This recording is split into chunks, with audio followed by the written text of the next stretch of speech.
Are you thinking about moving out to Sedona, Arizona because you want those beautiful red rocks and all the great outdoor living that goes along with it? Well, if you are, before you make that final move, you might want to consider somewhere else. It's not too far away. It's got a lot of similarities, but also a lot of differences, which could mean it could actually be a better fit for you. So let's get started talking about St. George, Utah. Yeah. So first let's talk about why is St. George similar to Sedona? And I would say St. George is famous for its red rock, and so is Sedona. And you may not even know where St. George is located. You might think Utah, that means snow. Salt Lake City. Salt Lake City. So we are outside of Las Vegas, about an hour and 45 minutes outside of Las Vegas. And so we have, much different climate. Definitely much hotter in the summer than Salt Lake City, and much nicer in the winter. So you're getting those very nice winters, very similar to Sedona. Actually, I would say our winters are a little bit warmer than Sedona's, but of course, on the flip side of that, definitely our summers are hotter than Sedona. Yeah, if you're like, as an idea, like think about Las Vegas, we have a bit better temperature, like weather than Vegas, but it's not dramatically different. Yeah, I mean, in July, which is the worst month, you will get up into those triple digits, For sure. For sure. Definitely. And as far as, so as far as geographic location, so as far as the similarities go, right? So we're about similar in the Southwest United States, not too far away from each other, actually. We both have the red rock aspect going on. Mm-hmm. Outdoor activities, we're both known for having tons of outdoor activities. And then, similar-ish type of weather. I would say that's where kind of like the similarities are. And then we're going to get into more of the differences where this might be a better fit for you. Obviously, that's where it kind of depends on your personal needs and preferences. So before we continue, let's introduce ourselves. I'm Sean Dezad. And I'm Courtney Dezad. And I'm a licensed real estate agent here in the state of Utah. And if you're watching this channel, you might thinking, wow, Sean, I just love these spectacular views. I love the views of Pine Mountain. I love the views of the Red Rocks. I just love all this stuff, and I can't wait to move out here now. The problem is I'm not local and maybe even out of state, so I don't know what to do. So I totally get that. That's why I'm reach out to us so we can have that conversation, find out specifically what you're looking for, because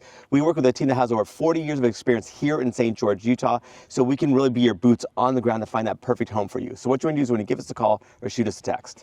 Yes, that number is a cell phone, so you can call us or text us, or you can use WhatsApp if you're outside the country. So before we get into the differences, let's just stress really though the outdoor activities. I mean, that is the main reason that people move out here. We are 45 minutes from Zion National Park, but that's not the only, wonderful outdoor arena that we have here. It's just everywhere you look, there's open space, whether that's a national park, whether that's a state park, whether it's just, We have trails all throughout the area. And so we're actually known for, so Ironman World Championships has actually been held here.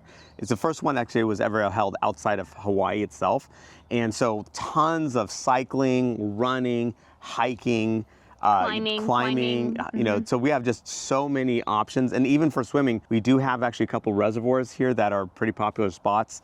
So it's like with Sand Hollow and Quail Creek. So outdoor activities is really like where we align with Sedona. We have everything Sedona has, we pretty much have as well. Yeah. And then let's get into the differences. So Sedona is definitely much smaller population. I mean, really the metro area is only about 15,000. Yeah. So Sedona is like 10,000. Metro Sedona is about 15,000. Yeah. St. George, conversely, I think last we saw was like 102,000 people. And then the metro area, so Washington County, the southwestern corner, that's about 200,000. So just, we're a mid-market area where Sedona is obviously a very small market. And so it's just a very different, different vibe that way where we're not huge. We're not like Vegas or Phoenix, but we do have also all the creature comforts that are necessary. We have all the major big box stores. Actually Costco is right. It's not technically in St. George, but it's on the border of it. And then on top of that, like whereas Sedona, the closest Costco is in Prescott, which is an hour and 15 minutes away, which for me is really important. So I don't know about you, but I love me some Costco. So that's like, that was when we were looking to move somewhere, that was really important for us to have just like, a Costco or just like, your normal larger stores. And obviously with only 10,000 people, you really can't have, you don't have the infrastructure to handle that many stores. Yeah, I mean, I'd say in St. George, definitely your day-to-day needs are met, including with healthcare. That's actually one aspect of St. George that's a little bit unique, I would say, for the area, is that we have a very highly ranked hospital here. Yes. So even though we only have a metro population of 200,000, we have a very large and highly ranked hospital for the state. So yeah, it's actually ranked third. Like it fluctuates between second and third in the entire state of Utah. Yeah. And Utah's actually known for having good hospitals. Yeah, so Utah, when you look at, any of those rankings, Wallet Hub, U.S. News and World Report, and they talk about healthcare in a certain state, Utah tends to rank very high. So we're lucky that we have a high-ranking hospital here right in our city. So yeah, definitely. And then obviously you do have a slight difference in elevation. We're about 2,700 feet, which that probably means why, our summers are a little bit hotter than Sedona's. They're about 4,500 feet. So, but elevation can be an issue. I mean, depending on, some people might have a health condition or something where the elevation is a big consideration. So it's nice that it's on the lower side here for elevation. Definitely. And then let's talk about the main difference is cost, yes. right? Yeah, it is much more expensive in Sedona than St. George. And as you can imagine, there's only 10,000 people, so you just don't have that much supply. I mean, very tight supply there. So at the time of this recording, Sedona was a good 40% higher in price than St. George. So just a massive increase in prices. And again, obviously just depending on what your budget is, the fact that you can find all that in St. George that Sedona really has to offer without like the premium that Sedona has, again, is a really compelling component. Yeah. And then another big difference between Sedona and St. George, and we learned this from actually a realtor friend that we have in Sedona. She actually lives out there. And I would say, St. George is a tourism town, right? It's a tourist spot. People come here to vacation, similar to Sedona. But I would say that the tourism impacts Sedona a lot more. You can feel it more there than you can here. Even when there's a big event here in St. George, when the Ironman comes in or something. I mean, obviously you can tell it's more crowded downtown and that kind of stuff, but it's not something that shuts down the city. Yeah, I'm not changing my life because of it or anything like that. Yeah. And then also Sedona, the realtor that we know there, she was saying that because of how they have their Airbnbs, a lot of people end up leaving Sedona because they might be in a neighborhood where it was owned by,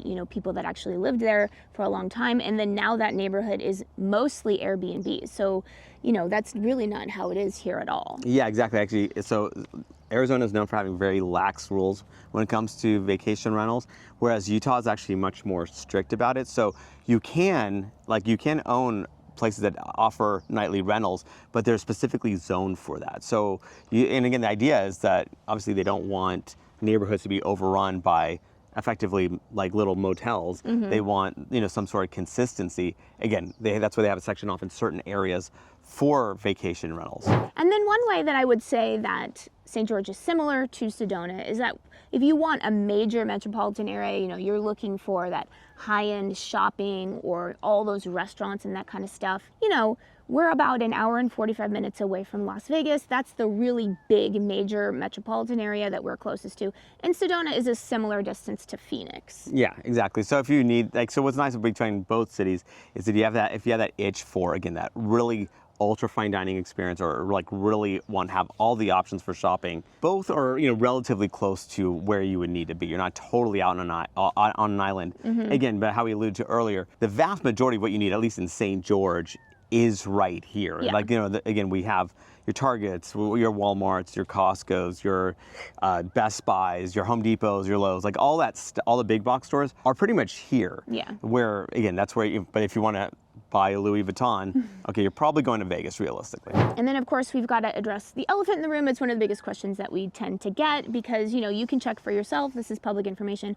Obviously, Utah is a state that has a high population of people who are members of the Church of Latter-day Saints. And so people want to know, what is it like to live there if you're not a member? So our experience, obviously we can only give anecdotal experiences, that at least, what we've seen is that really no one cares. It's not really an issue that anyone brings up, or I don't feel like that someone won't be my friend because I'm not a member of the church, or that my kids can't play with their kids. None of that stuff I've seen at all. I just feel like it's a non-issue. Yeah, it's obviously anecdotal. We can't speak for every pocket of every instance, but in general, we have found it to be a very inviting place. We kind of, I relate this as the farthest west, Midwestern city in the country, where you do get that neighborly vibe. People are genuinely pretty nice here. Yeah, they are. And so so whether you're, part of the LDS or not, I mean, we just haven't noticed any particular thing at all from that perspective. Yeah, I would just say the culture here is just nice. People are welcoming and nice, and that's kind of how it is. Yeah, and then I mean, so because of obviously there is that presence of LDS here, that there is like for instance like alcohol, right? So basically, that is a little difference between Sedona and St. George is that Utah, you don't have stores that have like alcohol served at every so for instance a grocery store, the highest concentration of alcohol is pretty much like beer. And then if you want to buy wine or whatever, you have to go to these state liquor stores to get that. So you can buy it. It's just that they have it sectioned off in different spots. So even Costco doesn't sell wine here. And so obviously we know Arizona, there's no Costco there, but there you can buy it at any store. The restaurants here, though, a lot of them do offer full service bars, so you can order, drink. So again, it's just little tweaks, I would say. But so there are some differences from that perspective. But really, the value proposition of St. George is incredible, and the fact that it's right on the 15 freeway, so that's a huge interstate freeway where. Again, you're only an hour and 45 minutes from Vegas, so that's where you want to go. You're about 4 or 5 hours from Salt Lake City, if that's where you're looking to, or about 6 hours from Southern California. And remember, I am a licensed real estate agent here in the state of Utah, so as much as we love making these videos, what we love more is to help you with your real estate needs. So whether you're looking to buy or sell a home, what you want to do is when you give us a call or shoot us a text. Yes, that number is a cell phone, so you can call us or text us, or you can use WhatsApp if you're outside the country.